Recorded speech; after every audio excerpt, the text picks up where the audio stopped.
Hi everyone, sorry for not posting in a while. I went to my grandparents' house and I didn't have much access to internet there. When I returned, I checked the news to see if there's anything new in the past few days, and then I saw the news of the passing of an amazing person in the chess community, Daniel Naroditsky, more commonly known as Danya. Well, he came across to me as an amazing person. I never met him in person, but some things you just cannot hide. If you try to hide it, it will show up in your appearance, in your eyes, most importantly, in my opinion, in your tone of speech, etc. I really wish privacy for his family and his close friends. I hope they do have the strength to get past this tragedy.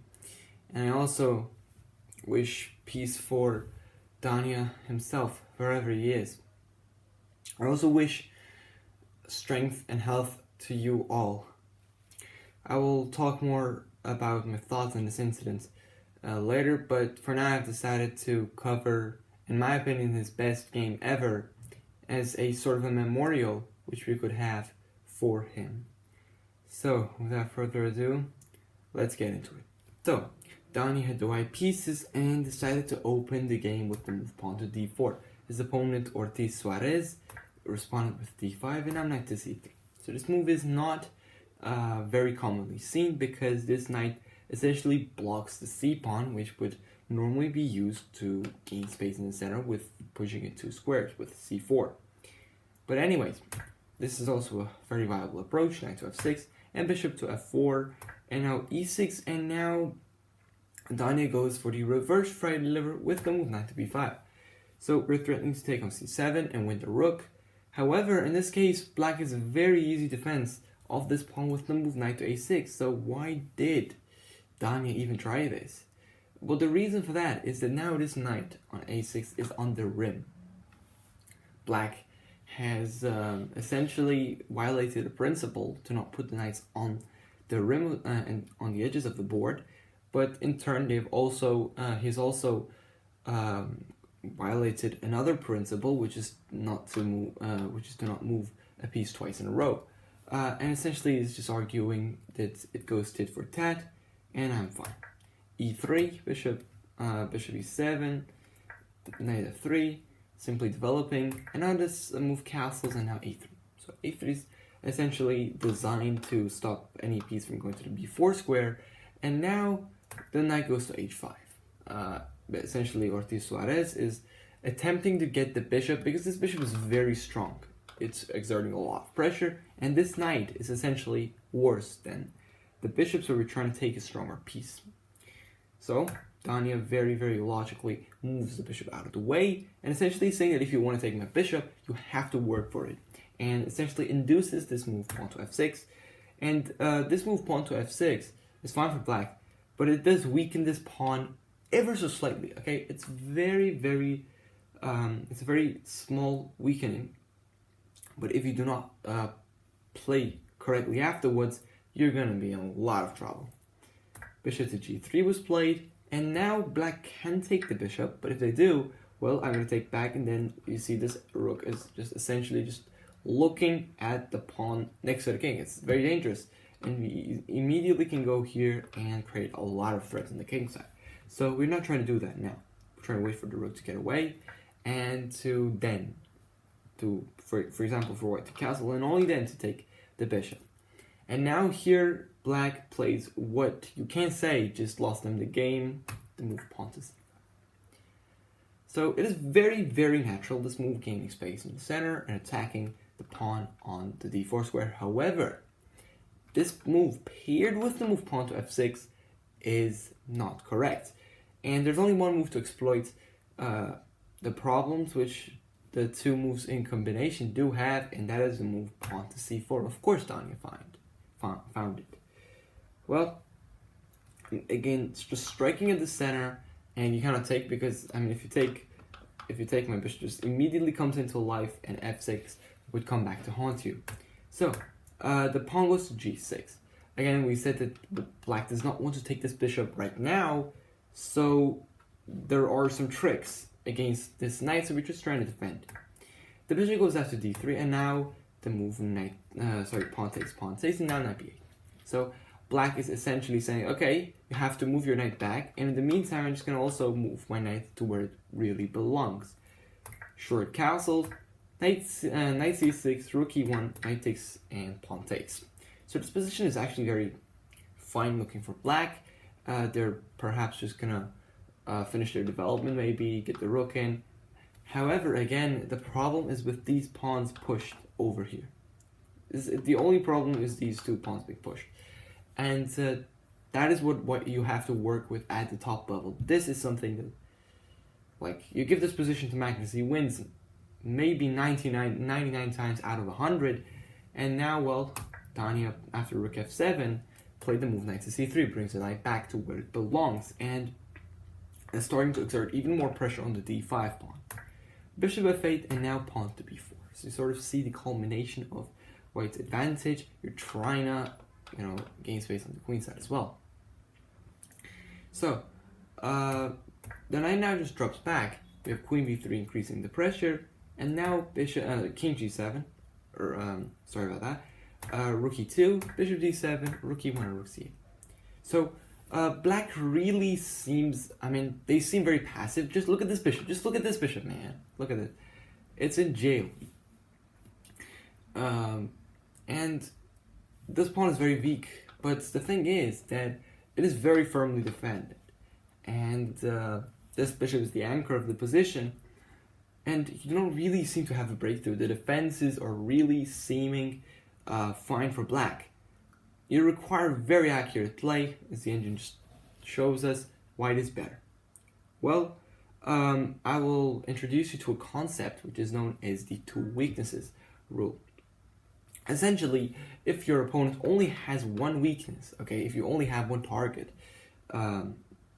reversing that, they can be very easily defending that, and you're not going to get anywhere far with that. However, if you create a second front of attack, well, then their pieces will get stretched, and you can find holes to attack and to exploit their lack of coordination. Just in this case, look at this pieces. It's like Tetris, right? This rook is doing nothing. This bishop is doing nothing here. I don't know why the king is even on g7. What the hell is it even doing there? And it's all about the second front, pawn to c5. What is the second front? It is this 3 pawns over here with the 2 pawns over here. Well, you may also say that if you push the pawn to c5, well, then the pressure is off of these 2 pawns. Well, you're right to some extent, but we will have some other devices to take advantage of the weakness on the e6 square. So, the pawn goes to g5. It's a very, very reckless move. Essentially, maybe you're trying to go knight g6 and stuff, but the light squares are looking really weak. All of this calls for the first beautiful move by Danya. He uncorks, rook takes e6, sacrificing his rook. Bishop takes e6, and rook takes e6. And now let's just count stock. Well, white has gained a bishop and a pawn for a rook, so they've invested 1 point in material, and what do they have gained except of that? So we have to look at the compensation. Firstly, these light squares are extremely weak. The king is also weak. This bishop is horrendous. This rook is horrendous, and also that we do have these pawns as a very, very valuable asset. So I think this is just clear to everyone who's at least at some very good level in chess that white has definitely more than compensation for the sacrificed point. So a6 is played by black to simply just stop at b5 after which c6 would probably follow. Now we play this. Now Danya plays this very classy move, bishop to b1. So the idea of this move is to bring the queen to the c2 square to create this battery with the queen on the front. And again, another advice: if you're trying to attack with a battery, it is normally advisable to have the queen in the front if you're trying to attack a king.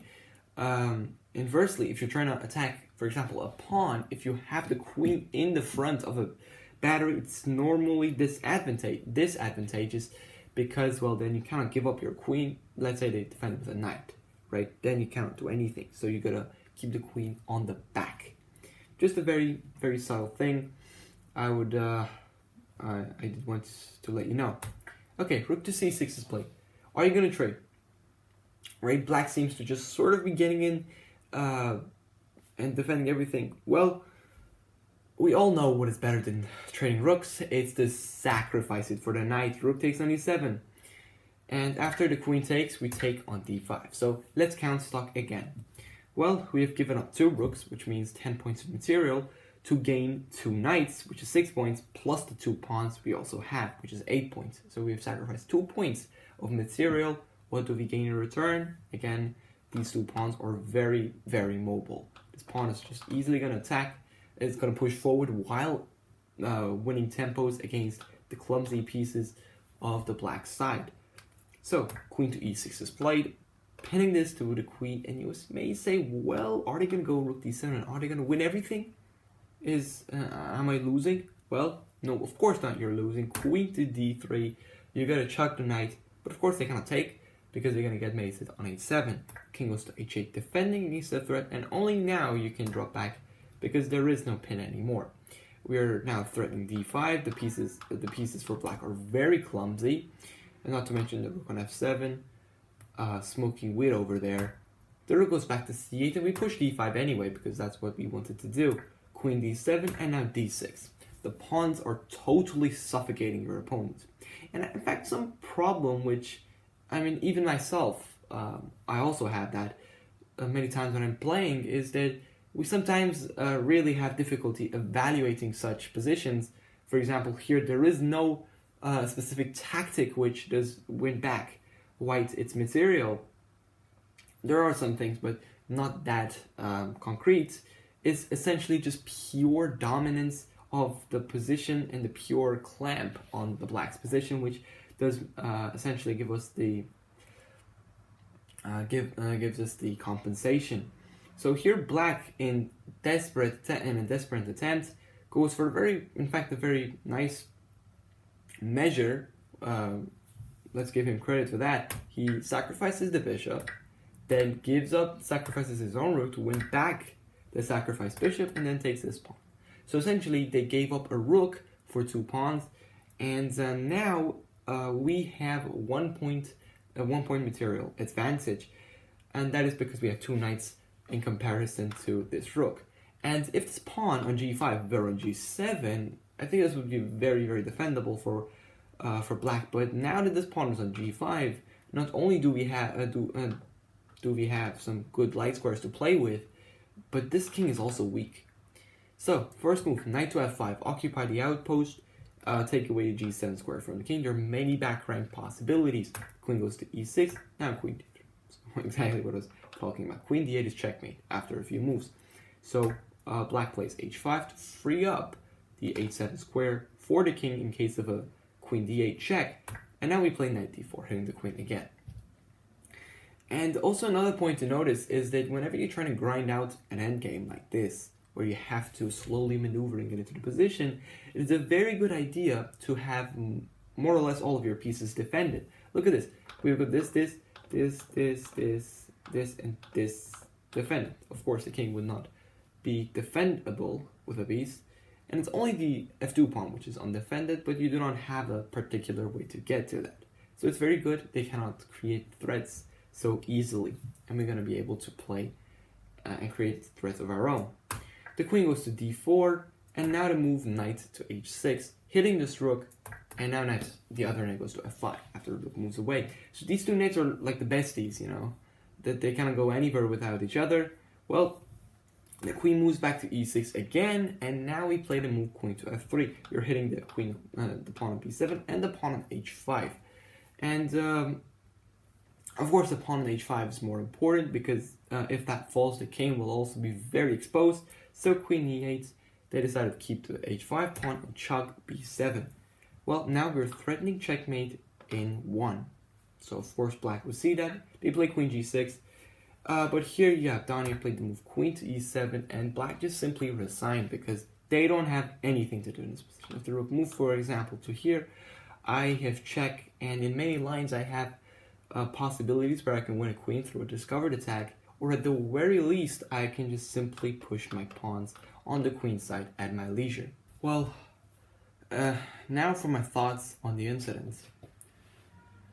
Well, again, as I said, Danya was an amazing person, an amazing creator, an amazing player, someone with a huge passion for chess, someone I both learned from when I was starting to take steps in order to get better at chess, and also when I started this YouTube channel. His videos are definitely a treasure for someone who wants to start teaching and explaining chess, because he used a language which was both both slow enough for everyone to understand, and also not slow and not that slow for us to get bored. In fact, I believe that I actually just got even more interested each time I watched his videos. I would believe that he would want his death to be a very big lesson for us. The first thing is that a group of people, they can really do a lot of damage to a whole community, and with the help of social media, of course, and with, first and foremost, the help of our attention. My thought in this case is that if, I know it's easier said than done, but if we do not give the attention seekers and the psychopaths the attention they seek, well then they're not really going to be able to do what they want to do. And also, of course, I believe that you should always look out for your mental health. It's not just the physical health. The mental health is also very important, folks. Really just keep an eye out for that. And also, I believe that we should take action in order to essentially deter people from repeating the same thing again and again, basically accusing other people of cheating and all of this, and many thousands will just follow upon you. Well, I think many petitions there are there. I've found quite many of them. There are many people who also have brought these petitions up, like Alien, like Nemo, like Levy, like Hikaru. I also have done my part. I think you can also do yours. Thank you for watching so far, and I'll see you in the next video.